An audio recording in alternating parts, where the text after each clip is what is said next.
사도행전 28장 1절에서 10절까지 한 절씩 교대로 읽습니다.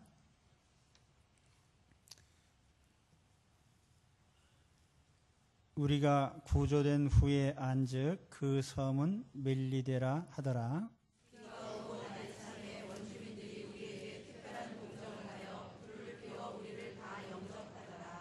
바울이 나무 한 묶음을 거두어 불에 넣으니 뜨거움으로 말미암아 독사가 나와 그 손을 물고 있는지라. 원주민들이 짐승이 그 손에 매달려 있음을 보고 서로 말하되 진실로 이 사람은 살려는 자로다. 바다에서는 구조를 받았으나 공의가 그를 살지 못하게 하리로다 하더니 바울이 그 짐승을 불에 떨어버리매 조금도 상함이 없더라.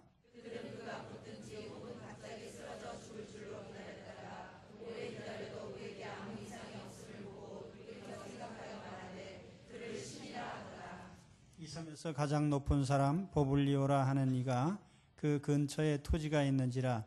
그가 우리를 영접하여 사흘이나 친절히 머물게 하더니 보블리오의 부친이 열병과 이슬에 걸려 누워 있거늘 바울이 들어가서 기도하고 그에게 안수하여 낫게 하네. 이러므로 섬 가운데 다른 병든 사람들이 와서 고침을 받고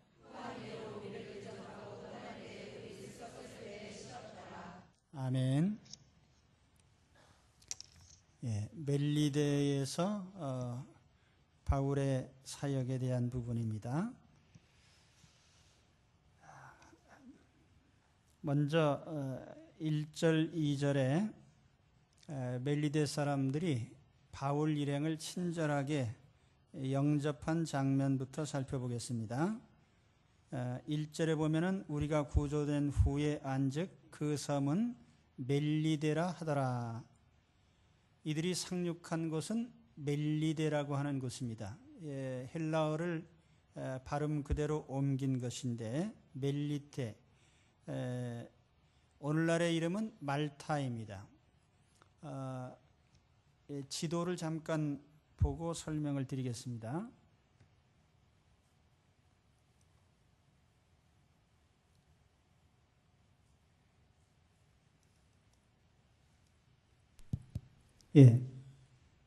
바울의 로마행은 이 가이사라에서부터 시작이 됐죠. 그래서 시돈으로 해서 무라에서 배를 갈아타고 풍랑 때문에 이제 이 좁은 해협을 통과해서 이렇게 크레타 섬의 미항이라는 곳에서 또 잠깐 머물렀다가 이쪽에 베닉스에서 겨울을 나려고 여기서 출항을 했다가 풍랑을 만나서 14일 동안 표류를 합니다. 표류를 해서 간 곳이 어디냐 하면은 이 지점에 지금 멜리데라는 섬이 있어요. 이 멜리데라는 섬은 어딘고 하니 이게 이탈리아 반도입니다. 이탈리아 반도 모양을 여자들 부츠 모양하고 같다 그러죠. 그래서 이 이탈리아 반도 끝에 시실리라는 섬이 있습니다. 이 시칠리아라고도 하죠. 이 시실리 섬에서부터 아래로 약 100km 내려가면 이 지점이 바로 멜리데라는 섬이에요. 그 오늘날에는 이 멜리데를 말타라고 부르고 현재는 아랍어를 사용하는 주민들이 살고 있습니다. 그러나 이 말타 섬의 국적은 영국이에요. 영국령으로 되어 있고 영국의 지중해 함대에 기지가 있는 곳입니다.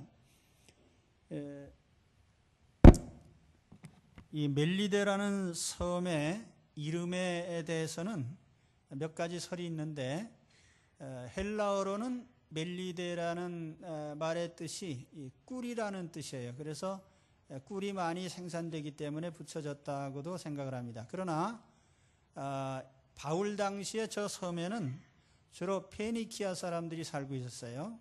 그래서 페니키아어로 이 멜리테라고 하면은 피난처라는 뜻입니다. 그래서 오늘 이 사도행전을 기록한 누가가 1절에 우리가 구조된 후에 안즉 그 섬은 멜리데라 하더라. 이렇게 표현을 했는데 여기 약간의 뉘앙스가 있는데 누가 역시 멜리데라는 단어의 뜻을 알고 있었던 것 같습니다. 피난처라는 의미가 있기 때문에 우리가 상륙하고 보니 정말 이 섬은 이름과 같이 피난처구나, 그런 뜻으로 기록을 한 것으로 봅니다. 바울 일행이 상륙했을 때 원주민들이 매우 친절하게 환영을 했습니다. 2절의 말씀에 보면 비가 오고 날이 참해, 이때는 절기적으로 10월 말에서 11월 중순 그 사이고 초겨울에 이런 궂은 비가 아침부터 왔기 때문에 상당히 춥게 느껴졌습니다. 그래서 원주민들이 우리에게 특별한 동정을 하여 불을 피워 우리를 다 영접하더라. 그래서 이들이 아마 장작불을 피워놓고 거의 300명 가까운 이 조난자들을 뜨거운 마음으로 환영을 했던 것입니다. 여기에 원주민이라고 하는 이 단어가 헬라어로는 바르바로이라는 복수형으로 되어 있어요. 바르바로스. 영어 단어의 바바리안이라고 하는 단어의 어원입니다. 흔히 바바리안이라 그러면 미개인이나 야만인을 가리키는 말인데 사실 바바리안이라는 말의 뜻이 좀 와전된 겁니다. 그리스 사람들은 그리스어를 쓰지 않는 사람들을 다 이 바르바로스라고 불렀어요. 이게 의성어인데 우리가 외국인들을 가리킬 때 흔히 샬라샬라 한다 그렇게 얘기를 하죠. 중국 사람이든 미국 사람이든 샬라샬라 한다고 그러는데 헬라 사람들은 외국인이 말하는 걸 듣고서는 바르바르 그렇게 들린 모양입니다. 그래서 외국 사람들은 말하는 것이 바르바르 하니까 그냥 바르바로스라고 이렇게 붙인 거예요. 헬라인의 입장에서 보면은 이방인들을 약간은 좀 경멸하는 뜻에서 붙인 명칭입니다. 그러나 실제로 오늘 행동을 보면은 이 멜리데 사람들은 결코 바르바로스가 아니죠. 문화인이고 뜨거운 마음을 가진 사람들이고 남을 대접할 줄 아는 교양 있는 사람들입니다. 이 장면을 통해서 우리가 깨닫는 것은 내가 나보다 못한 사람이라고 해서 우리가 경멸하고 바바로스라고 부를 것이 아니고 우리는 모든 사람들을 향해서 열린 마음을 가지고 모든 사람을 잘 영접하고 대접하는 마음을 가져야 됩니다. 그래서 우리가 이 좀 열린 마음, 모든 사람을 관용하는 마음, 그래서 받아들일 줄 아는 이 마음이 필요해요. 저는 우리 한국 사람들이 특히 이 점이 좀 부족하다고 생각합니다. 워낙 단일 언어의 단일 민족이다 보니까 외부에서 들어온 사람들을 수용을 할 줄 몰라요. 지금 우리 해외 이주 노동자만 해도 50만 명이 넘고 또 우리 외국에서 결혼으로 인해서 들어오는 사람들도 이제 100만 명이 넘는데 이런 시대에 우리가 열린 마음을 가질 필요가 있다고 봅니다. 그래서 모든 사람들을 다 마음에 품고 환영할 수 있는 여러분들이 되시기 바랍니다. 그러나 또 한편 다른 측면에서 보면은 이것은 하나님께서 바울 일행을 좋은 대접을 받을 수 있도록 하나님이 섭리하신 결과입니다. 하나님의 사람은 어디 가든지 사람들로 하여금 결코 배척당하지 않고 또 물론 특별한 경우가 있긴 합니다만은 하나님의 사람이 사람들에게 쓸데없이 배척당하진 않아요. 하나님께서는 우리 성도들이 가는 길에 선한 손길을 예비하시고 우리가 참 호의를 입도록 좋은 대접을 받도록 섭리하시는 것입니다. 바울은 일찍부터 이 사역을 시작하는 동안에 수없이 많은 박해도 받았지만은 그런 가운데 항상 선한 사람들의 환영을 받고 보호를 받았어요. 바울이 예루살렘에서 체포된 후에도 천부장이 바울의 생명을 보호했고 또 이어서 펠릭스나 베스도나 총독들도 선한 총독은 아니지만 그래도 바울의 신상을 보호를 했습니다. 그리고 오늘 여기 백부장이 우리가 직전에도 봤지만은 이 바울의 목숨을 뺏으려고 하는 이 로마 군병들을 제재하고 바울을 살리기 위해서 애쓴 것을 봅니다.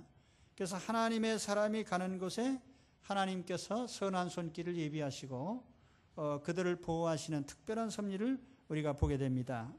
하물며 우리가 하나님의 뜻을 받들어서 하나님 기뻐하시는 일을 할 때에 하나님께서 우리를 나쁜 대접을 받도록 절대로 그렇게 허락하시지 않습니다. 사람의 행위가 여호와를 기쁘시게 하면 그 사람의 원수라도 그로 더불어 화목하게 하시느니라. 아멘. 그래서 우리 하나님의 사람은 언제나 하나님께서 그 가는 길에 선한 손길을 예비하신다는 점을 잊지 마시기 바랍니다. 두 번째 장면은 바울의 독사에 물린 사건입니다. 이제 3절에 가서 보면은 바울이 나무 한 묶음을 거두어 불에 넣으니 뜨거움으로 말미암아 독사가 나와 그 손을 물고 있는지라. 이제 바울이 뱀에 물린 사건입니다. 시기적으로는 초겨울 늦가을쯤 되기 때문에 이때 이제 계속 몸을 좀 덮이기 위해서, 특히 물에 빠진 사람들이니까 이 사람들을 덮게 해줄 필요가 있었어요. 불을 피우기 위해서 나무가 더 필요했고, 또 당연히 이런 일은 죄수들의 몫입니다. 그래서 바울도 자원해서 나무를 해왔는데, 이제 나무를 한아름 가져다가 불 속에다가 얹었더니 거기서 숨어있던 뱀이 나와가지고 바울의 손을 물었습니다. 3절에 보면은 여기 물고 있는지라라는 말이 나오죠. 뱀이 독사가 나와 그 손을 물고 있는지라. 사실은 이 물었다는 말은 의역입니다. 헬라어로는 카답토라는 말이고, 이 말은 이렇게 바짝 조인다는 뜻이에요. 또 감는다는 뜻도 있습니다. 그래서 영문 성경에 보니 fasten on his hand, 그의 손을 감았다라는 말로 이렇게 번역을 했습니다. 그래서 이 뱀이 바울의 손을 직접 물었는지, 그냥 팔 위에 얹혀 있었는지, 팔목을 감고 있었는지, 그것은 정확하진 않아요. 그리고 이 뱀에 대해서도 여러 가지 설이 있습니다. 이게 독사다, 아니다, 뭐 이 뱀이 아니고 다른 짐승이다, 뭐 여러 가지 설이 있는데, 독사가 아니라고 주장하는 사람들은 이제 독사는 성질상 이렇게 감는 습성이 없고 문다 그래요. 그리고 또 이 멜리데 섬에는 현재 독사가 없기 때문에 이게 독사가 아니지 않는가, 이렇게들 생각하는 사람도 있습니다. 그러나 어떤 동물이 어떤 서식지에서 번성하다가 또 사라질 수도 있고 하기 때문에 우리가 그렇게 오늘날의 상황으로 유추할 수는 없고, 성경대로 해석한다면은 틀림없이 독사일 것이다. 독사가 물었는지 감고 있었는지는 알 수 없다. 그런 어쨌든 그 원주민들이 볼 때는 이것은 굉장히 생명에 지장이 있는 그런 위험한 상황으로 판단을 했습니다. 이 뱀에 물린 사건이 무슨 의미가 있는가? 누가가 이 사건을 왜 기록을 했을까? 두 가지 사실을 우리에게 알려주고 있어요. 첫째는 원주민들의 신앙 상태를 볼 수가 있습니다. 원주민들이 어떤 신앙을 가지고 있느냐, 이 사람들이 어떤 신앙관, 이거를 이 장면을 통해서 알 수가 있습니다. 우선 4절에 보면 원주민들이 이 짐승이 그 손에 매달려 있음을 보고 서로 말하되 진실로 이 사람은 살인한 자로다. 바다에서는 구조를 받았으나 공의가 그를 살지 못하게 함이로다. 이 기절에 보면은 원주민들이 바울의 손에 독사가 매달려 있는 걸 보고 이 사람 살인자구나, 이렇게 판단한 겁니다. 아마 그 로마 군병들이 죄수를 호송하고 있다는 사실은 이미 이들이 알고 있었고, 그렇기 때문에 바울도 그 죄수 가운데 한 사람이라는 걸 알았어요. 그런데 그럼 왜 살인죄를 지은 사람이라고 단정을 했을까? 그것은 바울의 손에 지금 뱀이 독사가 앉아있기 때문에 그렇게 생각한 겁니다. 죄 중에 가장 중죄는 살인죄고, 또 살인죄를 지을 때는 항상 손으로 사람을 죽이기 때문에 응징은 죄 지은 대로 갚아진다고 생각을 했기 때문에 손을 독사가 물고 있는 것은 저 사람이 손으로 죄를 졌을 거다, 손으로 살인을 했을 거다, 이런 유추를 한 것입니다. 그런데 그 오늘 말씀에 보면은 바다에서는 구조를 받았으나 공의가 그를 살지 못하게 함이로다. 이게 공의라는 말이 나와요. 공의가 그를 살려두지 않을 거다. 이것은 그 추상명사인 정의, 저스티스를 말하는 게 아니고, 이것은 그리스 로마 신화에 나오는 여신의 이름이에요. 그래서 헬라어 성경에 보면은 디케, 정관사가 붙어서 디케라는 여신의 이름이 나옵니다. 말하자면 이 디케라는 여신이 저를 가만두지 않을 거다. 그 디케는 뭐 하는 신이냐면 제우스 신의 딸로 주로 복수를 담당하는 신이에요. 그래서 어떤 사람을 벌을 줘라 그러면 가서 보복을 하는 이 신이 디케 여신입니다. 공동번역 성경에 보면은 정의의 여신 이렇게 번역을 했어요. 그래서 이 디케는 어떤 사람을 징벌을 할 때 그 사람이 그 벌을 잠시라도 피하면은 끝까지 쫓아가서 벌을 준다는 거예요. 그래서 바다에서는 구조를 받았지만 디케 여신이 끝까지 쫓아가서 뱀으로 물어 죽이는구나, 이렇게 해석을 한 겁니다. 그러니까 이제 이 사람들이 바울을 보면서 이 사람 살인범이구나, 디케 여신이 저 사람 추적해서 이제 마지막으로 목숨을 뺏는 것이구나, 이렇게 판단한 것입니다. 그런데 이제 그 다음 장면에 보면은 5절에 보세요. 바울이 그 짐승을 불에 떨어버리매 조금도 상함이 없더라. 그들은 그가 붙든지 혹은 갑자기 쓰러져 죽을 줄로 기다렸다가 오래 기다려도 그에게 아무 이상이 없음을 보고 돌이켜 생각하여 말하되 그를 신이라 하더라. 완전히 극과 극이에요. 저 살인범 그러더니 또 잠깐 있다가 안 죽으니까 아이고 신이다, 이렇게 또 생각을 한 겁니다. 사도행전 14장에도 보면은 바울이 루스드라에서 날 때부터 걷지 못하는 사람을 고쳐줬어요. 그랬더니 갑자기 그냥 제물을 가지고 와서 이 바울 보고 제우스 신이라고, 제우스 신이 강림하셨다고 그냥 또 제사를 지내려고 하는 겁니다. 여기서 우리가 그 이방 사람들이 어떤 신관을 가지고 있느냐 하는 것을 엿볼 수가 있어요. 그리스 로마 사람들은 그 많은 신들을 믿는 사람이에요. 그런데 이들의 신관은 신과 인간이 구별이 안 됩니다. 그래서 제우스 신이나 뭐 다른 신들이 뭐 사람의 모양으로 올 수도 있고, 이 신이 사람처럼 미워하고 시기하고 질투하고 싸우고, 이게 그리스 로마 신관이에요.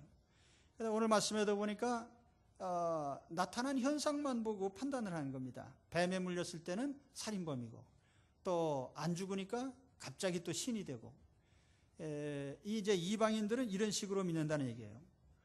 눈에 보이는 현상대로 믿는다.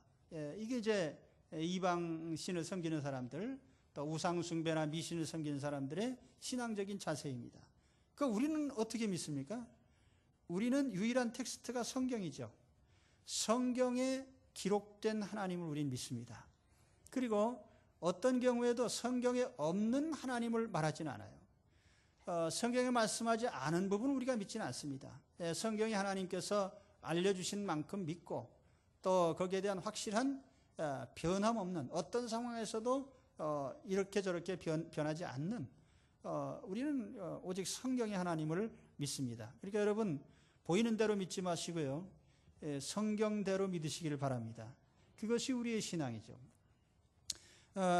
그리고 또 한 가지는 이 뱀 사건을 통해서 또 보여주는 것은 하나님께서 바울의 권위를 높여주셨다는 거예요. 이 사건이 보여주는 큰 결과입니다. 이 사건으로 인해서 바울이 하나님의 사람이고 대단한 권세가 있고 권위가 있는 사람인 것을 보여준 겁니다.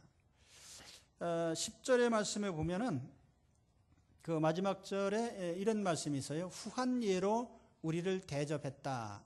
이게 후한 예로 우리를 대접했다 그랬는데 여기 예라는 말과 대접이라는 말이 헬라어로는 같은 단어입니다. 하나는 명사형, 하나는 동사형으로 되어 있는데 예라는 말은 헬라어로 티메라는 말이고요. 대접하다는 말은 티마오라는 말입니다. 이 단어의 기본 뜻은 이 가치라는 뜻이에요. value, 어떤 가치. 그래서 이것을 번역할 적에 우리 성경에는 영광 혹은 명예, 또 영문 성경에는 안어라는 말로 번역을 해요. 명예. 명예라는 것은 결국 어떤 가치를 존중해주고 가치를 인정하는 거거든요.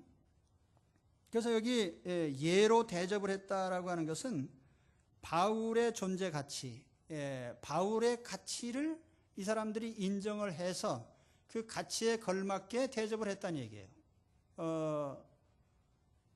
하나님께서 바울의 가치를 사람들 앞에 높게 평가받도록 해주셔서 바울이 명예를 얻고 권세를 얻게 된 것입니다. 여러분, 우리가 어떤 명예를 얻고 권세를 얻는 것은 내가 나를 홍보해서 되는 것이 아니고 하나님께서 우리와 함께 하실 때 하나님이 우리의 존재 가치를 높여주시면 우리가 명예로워지고 우리가 권세를 얻고 능력자가 되는 것입니다. 그렇기 때문에 여러분, 하나님이 높여주시는 게 중요한 거예요.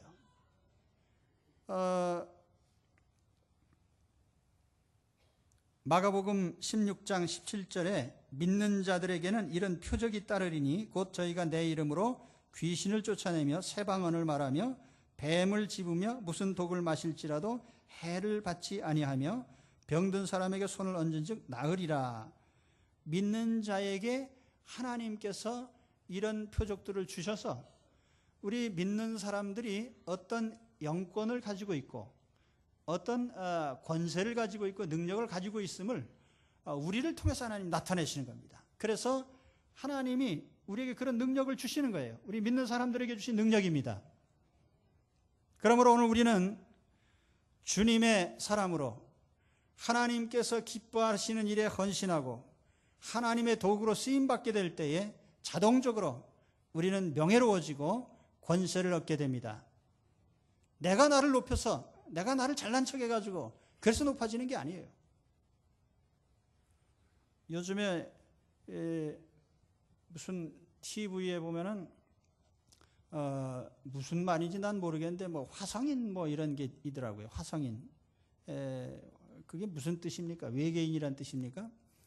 근데 아마 보니까 주로 정신 나간 사람들을 출연시켜서 아니 거기 나갔던 사람도 혹시 있나 모르겠네. 제가 그걸 나쁘게 말한다기보다는 나를 어떻게 하면 드러낼까 하는 이런 모습들, 제가 그걸 얘기하려고 하는 거예요. 어떻게 이리 튀고 저리 튀어가지고 내 모습을 한번 좀 존재감을 좀 과시한다고 할까요? 그런데 우리가 어떤 외모를 치장해가지고 나를 보이려고 하는 그것이 정말 명예로워지고 내가 권세를 얻는 그런 것이 아니란 말이에요. 정말 우리의 존재 가치라고 하는 것은 하나님께서 우리의 그 가치를 인정해 주시고 하나님 우리 존재 가치를 알려주실 때에 우리는 남이 낮아지라고 해도 낮아질 수 없고 남이 무시해도 결코 무시당할 수 없는 권세자들이 됩니다. 이 영권을 가진 사람들이 되시기 바랍니다.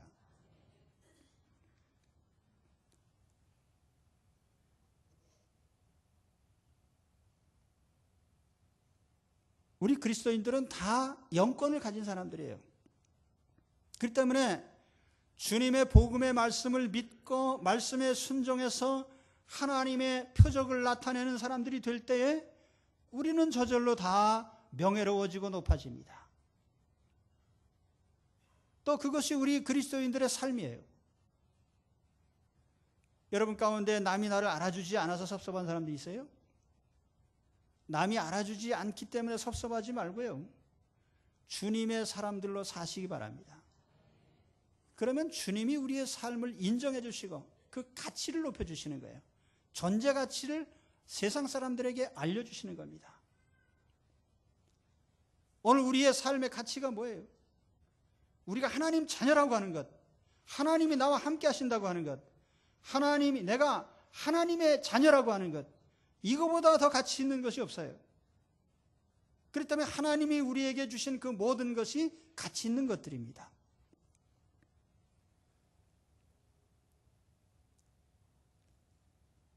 여러분 오늘 감동이 있었습니까? 아침에 일어나셔서 무슨 감동을 받으세요? 삶의 감동이 없었습니까? 저는 매일 아침에 일어나서 눈을 뜨면은 내가 오늘도 살아있구나에 대한 감동이 있습니다. 살아있다는 것. 필이 안 옵니까? 그리고 하나님은 나를 살려주셨다고 하는 것. 그것이 얼마나 가치 있고 존귀한 일인가. 오늘 여러분 살아 움직이는 것이 하나님의 은혜인 줄 믿습니다. 그래서 하나님은 이 생명의 가치를 존중하시고 우리 삶의 가치를 존중해 주시는 거예요. 그래서 항상 우리의 삶을 통해서 하나님의 우리의 존재 가치를 늘 드러내고 높이도록 하시는 것이 하나님의 뜻인 것입니다. 하나님은 이 뱀 사건이요, 별로 드러나지 않은 사건이지만 이 사건을 통해서 사도 바울의 지위와 사도 바울의 그 존재의 가치와 그가 하고 있는 사역의 가치를 높여주신 것입니다. 그 다음 장면은 바울을 통해 베푸신 멜리데 섬에 하나님 베풀어 주신 신유의 역사들입니다. 이 바울이 이 섬에 있는 많은 병자들을 고쳤어요. 첫 번째 치료를 받은 것은 이 섬에서 가장 높은 사람 보블리오라고 하는 사람의 부친, 섬에서 가장 높은 사람이라고 그랬어요. 당시 이 섬은 시칠리아에 있는 총독의 관할 아래에 있었고, 그래서 아마 이 섬에 요즘으로 말하면 면장쯤 되는 사람이 하나 있었던 것 같습니다. 이 보블리오라고 하는, 포플리오스라고 하는 이 단어가 유명하다는 뜻이에요. 그래서 이것이 직함인지 개인의 이름인지는 알 수가 없습니다. 어쨌든 그 섬에서 제일 높은 사람의 가정에 환자가 있었어요. 이 보블리오의 부친이 알아누워 있었는데 어떻게 알게 됐습니까? 그 집에서 바울 일행을 초대를 해서 사흘 동안이나 극진히 대접을 했어요. 그 바람에 바울이 거기 환자가 있는 것을 알게 됐습니다. 이 환자는 두 가지 병을 앓고 있었는데 열병과 이질에 걸려 있었습니다. 이 열병이라고 하는 게 헬라어로는 이 퓨레토이스, 불 붙는다는 뜻이에요. 아주 고열이 있었던 것으로 보고, 또 이질이라고 번역한 말은 헬라어로는 이 디센테리아라고 합니다. 그 영어 단어로 이 디센트리라고 하는 그 단어의 어원이죠. 이 디센테리아는 이질이나 혹은 설사병을 가리키는 말입니다. 그래서 이 병 때문에 열이 있었는지 또 다른 열나는 병이 있었는지 알 수는 없어요. 어쨌든 심각한 상태에 있었고 이와 같은 상황을 이제 바울이 해결해 준 겁니다. 그래서 바울은 즉시 환자가 누워있는 방으로 들어갔어요. 그래서 오늘 말씀해 보니까 그 방으로 들어가서 기도하고 그에게 안수하여 낫게 하며, 그러니까 사실은 사도행전을 기록한 사람은 누굽니까? 누가죠. 누가의 직업이 뭐예요? 의사입니다. 그렇기 때문에 여러 장면에서 보면 그가 매우 정확하게 사안을 기록하고 있는 것을 볼 수가 있습니다. 근데 사실은 누가가 고치질 않고 바울이 고쳤어요. 그리고 바울은 의사가 아니기 때문에 그가 수술을 해서 고치거나 손으로 고친 게 아니라 사실은 기도를 했습니다. 그래서 기도하고 안수했다고 그랬어요. 안수라는 건 손을 얻는 것인데 손을 사용하는 것은 나중에 하고 하나님께 기도하는 것이 먼저 했어요. 할렐루야. 우리가 아플 때 사실 우리는 제일 먼저 무조건 병원으로 달려갑니다. 그러나 사실 우리가 병들고 아프면은 제일 먼저 하나님께 기도하는 것이 순서입니다. 하나님께서 우리의 생명을 주셨고 우리의 생존을 주관하시기 때문에 하나님께서 왜 병을 주셨는지, 또 어떻게 하나님 고쳐주실는지 하나님께 묻고 기도하는 것이 순서죠. 그래서 바울은 먼저 기도하고 손으로 안수해서 그를 고쳤습니다. 오늘 우리도 주의 이름으로, 야고보 사도도 그렇게 얘기를 했죠. 너희 중에 병든 사람이 있느냐? 저희들은 교회 장로를 초청할 것이고 합심하여 기도를 해라. 죄를 회개하면서 기도하면 우리 영혼의 죄를 사하여 주시듯이 육신의 병도 고쳐주실 것이다. 오늘 여러분 먼저 하나님께 기도하시기를 바랍니다. 이 보블리오 부친을 치료해 줬더니 이 소문이 섬 전체로 퍼졌고, 그 결과로 9절에 보면은 이러므로 섬 가운데 다른 병든 사람들이 와서 고침을 받고 많은 환자들이 왔어요. 바울이 여기 3개월 동안 머물고 있었기 때문에 아마 그 섬에 있는 대부분의 그 중환자들이 치료를 받은 것으로 생각합니다. 자, 오늘 우리가 이 신유의 역사에 대해서 이제 두 가지 측면에서 우리가 또 살펴볼 수가 있습니다. 첫째로는 이 섬 사람들이 매우 친절하게 바울을 대접을 했고 일행을 대접을 했는데, 하나님께서는 이들에게 즉시 그들의 모든 병을 고쳐주시는 것으로서 응답을 해 주셨습니다. 그래서 우리가 어떤 친절함에 대해서 그것이 그냥 사라지는 것이 아니다. 반드시 하나님께서는 그 친절함에 대한 보응을, 대가를 우리에게 주십니다. 이걸 보응이라고 하지 않고 뭐라고 하나요? 제가 요즘엔 어휘가 막 딸려가지고 생각이 안 나는데, 나쁜 일은 보응이라고 하고 좋은 일은 뭐라고 하나요?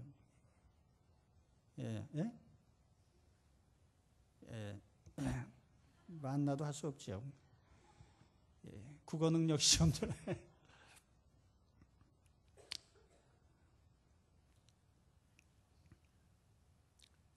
남을 친절하게 대접하는 것은 하나님의 뜻이고요, 또 하나님의 근본 품성이십니다.